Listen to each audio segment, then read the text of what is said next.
just by raise of hand, like to know, how many of you have gone to animal shelters before? They may. Curious. I've seen them on the commercial. All right. That's okay. Did you know most shelters in the U.S. are struggling to stay open? Three major problems that they have are due to donation problems, tax cuts, and structural damage.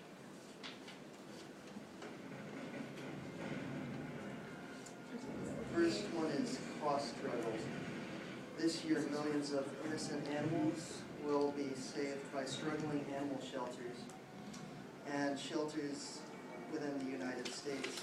These facilities are bursting at the seams and on the verge of closure for a down economy and donations that are steadily decreasing as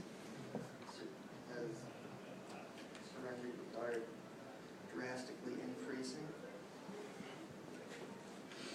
Next is problems caused by tax cuts.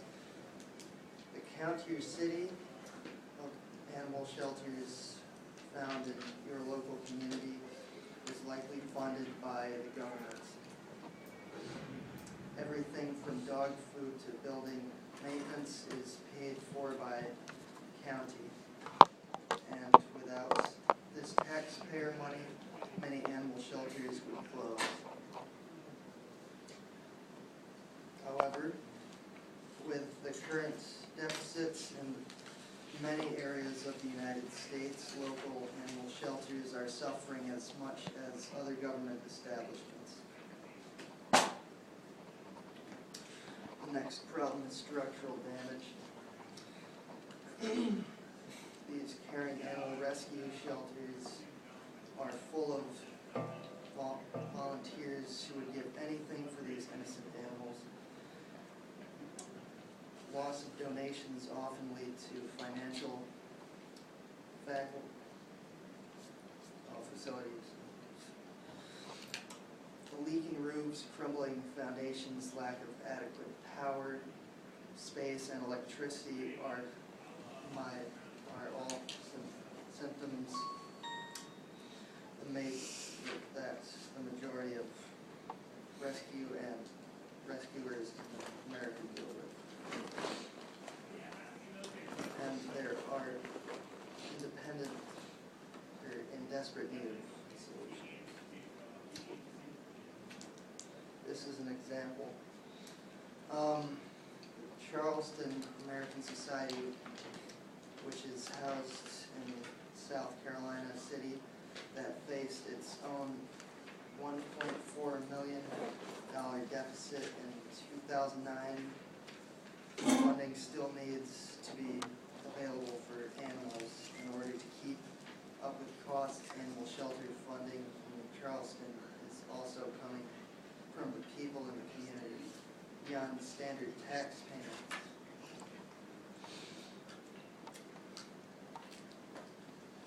For example, when an animal gets loose and is taken to the shelter, its owner must now pay approximately $8 per boarding fee, as the usual approximately $6.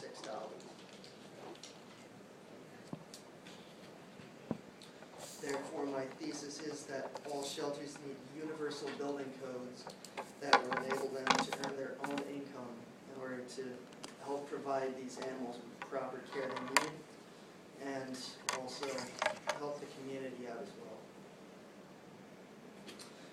My solution: all shelters should have the ability to provide good services in order to earn money for these shelters' needs. And this would be my idea of a perfect shelter. You would have your visitor center, which would deal with intake, volunteer check-in, and recruitment. It would also have information for the people and a pet pantry for people who cannot afford to give their animals the proper required stuff. Then you would have a main complex which would hold your cats and your dogs, and also have a fenced-in area so animals that need to get out can get out and have a little exercise in an area that's safe and will not have the people worry about them running off somewhere.